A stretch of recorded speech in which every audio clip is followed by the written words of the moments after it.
बिहार का निकाय चुनाव लगभग होने वाला था, तभी संजय यादव के पिटीशन पे पटना हाई कोर्ट ने बिहार सरकार को ये कह दिया कि अति पिछड़ा या पिछड़ा का जो आरक्षण दे रहे हैं ओबीसी का, उसको खत्म करके उस सीट को जनरल कीजिए या फिर आयोग का गठन करके ट्रिपल टेस्ट करा के ही आप ओबीसी ईबीसी का आरक्षण दे सकते हैं।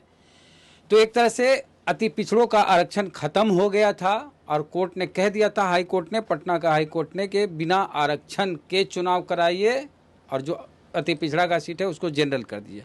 बिहार सरकार इसको लेकर रिव्यू पिटीशन में गई और उसके बाद आज हाई कोर्ट में क्या बहस हुई, क्या निर्णय हुआ, बात करेंगे। पटना हाई कोर्ट के फेमस वकील हैं शिवनंदन भारती जी, इनसे बात करेंगे कि आज हाई कोर्ट में क्या हुआ। अति पिछड़ा वाला जो आरक्षण था निकाय चुनाव के, नगर निकाय चुनाव में आप के चूंकि एक जिम्मेदार चैनल है तो आपके चैनल को बहुत लोग जानना चाह रहे हैं, तो आप एक चीज़ आपके माध्यम से जो लोग जानेंगे तो ये एक स्पष्ट बात है कि चुनाव जो है वो का रास्ता अब साफ हो गया है और वो दिसंबर तक में जो इलेक्शन कमीशन ने कहा कि मैं चुनाव कराने के लिए तैयार हूं और चुनाव जो है सो मुझे लगता है कि दिसंबर तक में चुनाव हो जाएगा।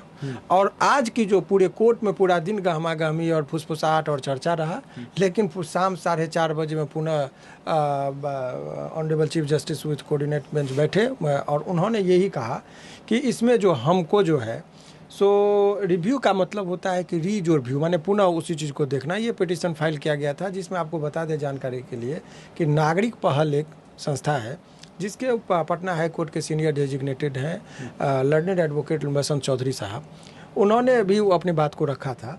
तो इसमें यही बात को कहा गया कि आप अति पिछड़ा तो राज्य सरकार की तरफ से एक लाइन में यही एफिडेविट दिया गया शपथ पर कि मैं अति पिछड़ा आयोग का गठन किया हूँ और वो ये सुनिश्चित करेंगे कि कौन सा क्षेत्र राजनीतिक तौर पर अति पिछड़ा के दृष्टिकोण से पिछड़ा है और वहाँ उनका रिप्रेजेंटेशन कम है। तो ऐसे परिस्थिति में वहाँ पर जो है सो वो एक रिकमेंडेशन करके उसका चिन्हित करके एक जो मापदंड है ट्रिपल टेस्ट का, वो सारा चीज़ को माननीय न्यायालय का जो निर्देश था उसका अनुपालन करते हुए वो एक सूची देंगे इलेक्शन कमीशन को और इलेक्शन कमीशन बोले कि हम चुनाव कराएंगे। तो ये न्यायालय का कहना था कि मैं तो यही कहा ही था कि आप एक कमीशन बना लीजिए और जब जो आपको मनमाने तरीके से कोई भी क्षेत्र को जो आप निर्धारित कर दिया। अब ये बदल सकता है कि ये सीट को अति पिछड़ा सीट घोषित किया था तो वो सीट बदल सकता है। बिल्कुल, उसका मापदंड अब तय होगा तो बिल्कुल रिव्यू होने की पूरी संभावना। जो जहाँ से लड़ रहे थे कोई एससी सीट से लड़े थे, एससी का तो मामला ही नहीं है, अति पिछड़ों का मामला जो चुनाव में आरक्षण दिया गया था, तो अति पिछड़ा सीट बदल सकता है, रिजर्व सीट। देखिए ये बदला माने संभावना तो पूरी है, बदल ही जाएगा। ये भी हूबहू दे देंगे तो कोर्ट कहेगा फिर अपने नहीं, तब तो फिर तो वो उन पर प्रश्न चिन्ह स्वाभाविक उठेगा। लेकिन ओवरऑल समझिए कि कल तक बिहार में अति पिछड़ा आयोग मोड में नहीं थी।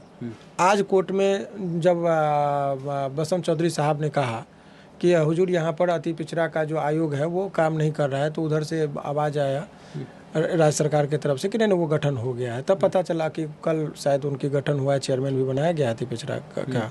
अब वो कमीशन जो है सो तय करेंगे कि कौन जैसे क्षेत्र जो है सो अति पिछड़ा के लिए पिछड़ापन है पॉलिटिकल दृष्टिकोण से, और उस क्षेत्र को निर्धारित करती है चुनाव का रास्ता। कौन जाति पिछड़ी हुई है और कौन सी जाति पिछड़ी जाति में आता है, ये सब निर्धारित पहले भी हो गया है, तो उसको फिर से टच नहीं किया जाए। ऐसा नहीं कि उस जाति के कैटेगरी में किसी को ऐड किया जाएगा या हटा जाएगा। नहीं, ओबीसी में सबको नहीं दिया जा रहा अति पिछड़ा का। नहीं, वो फिर से हो सकता है। आपका प्रश्न ये है कि उसमें कहा गया ट्रिपल टेस्ट में ये भी तो है कि कौन सी जाति को आरक्षण दिया जाए अति पिछड़ा का।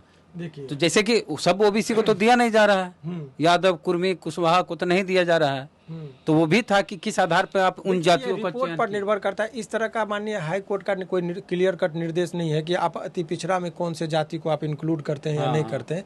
ये निर्धारित तो राज्य सरकार करेगी कि अति पिछड़ा का जो आयोग गठन निर्धारित। यस, आयोग अपना वो करके बताएगी कि इस जाति का ये चीज को है और उसमें से इस जाति का जो है सो अति पिछड़ा का जो पैमाना हो गया, तो फिर उसमें नहीं कि अति पिछड़ा में केवट है, अति पिछड़ा में मान लीजिए और भी जो मतलब जातियां लगभग वही रहेगी, लेकिन आरक्षित सीट बदल सकता है।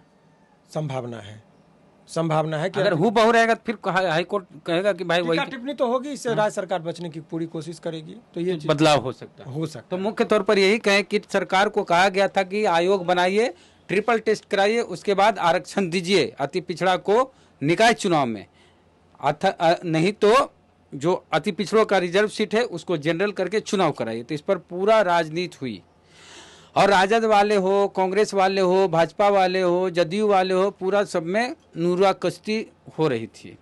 अब राजद हो चाहे महागठबंधन की कोई भी पार्टी हो, वो लोग कह रहे होंगे कि हम तो बिना आरक्षण के चुनाव नहीं करा रहे हैं, बिहार में अब आयोग का गठन हो गया है, ट्रिपल टेस्ट होगा और दिसंबर तक चुनाव भी हो जाएगा।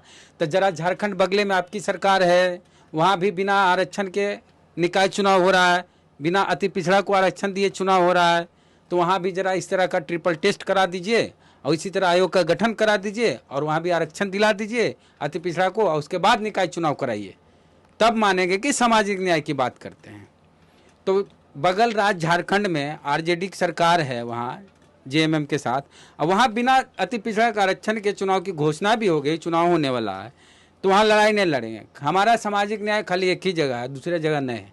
और वहाँ भी तो सब बहुजनों की पार्टी है, जेएमएम भी है, बैकवर्ड की पार्टी, आदिवासी।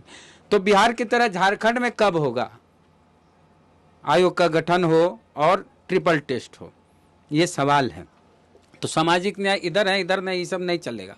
देना है बिहार में भी दीजिए और झारखंड में भी दीजिए, तब आप सामाजिक न्याय वाले हुए। खैर, पूरी बातचीत को लेके क्या लगता है आपको? जो हाईकोर्ट में आज जिस तरह की बहस हुई है, जो निर्णय लिया गया वही हुआ जो कोर्ट ने कहा, सरकार को मानना पड़ा, कुछ नया नहीं हुआ। कोई सरकार की बहादुरी नहीं है इसमें, कोई दल की बहादुरी नहीं है। हाईकोर्ट ने कहा था ट्रिपल टेस्ट कराइए, कराना पड़ेगा। हाईकोर्ट ने कहा था कि आयोग का गठन कीजिए, आयोग का गठन करना पड़ा। तो हाईकोर्ट की चली, ना कि किसी सरकार की चली, रिव्यू पिटीशन से वही हुआ और कुछ नहीं हुआ। तो पूरी बातचीत को लेकर आपकी क्या राय है, प्रतिक्रिया कमेंट बॉक्स में दे। फेसबुक वीडियो देख रहे पेज को लाइक फॉलो नहीं किया तो कर लीजिए, यूट्यूब वीडियो देख रहे सब्सक्राइबर नहीं तो घंटी बजा कीजिए। जय भीम, जय भारत।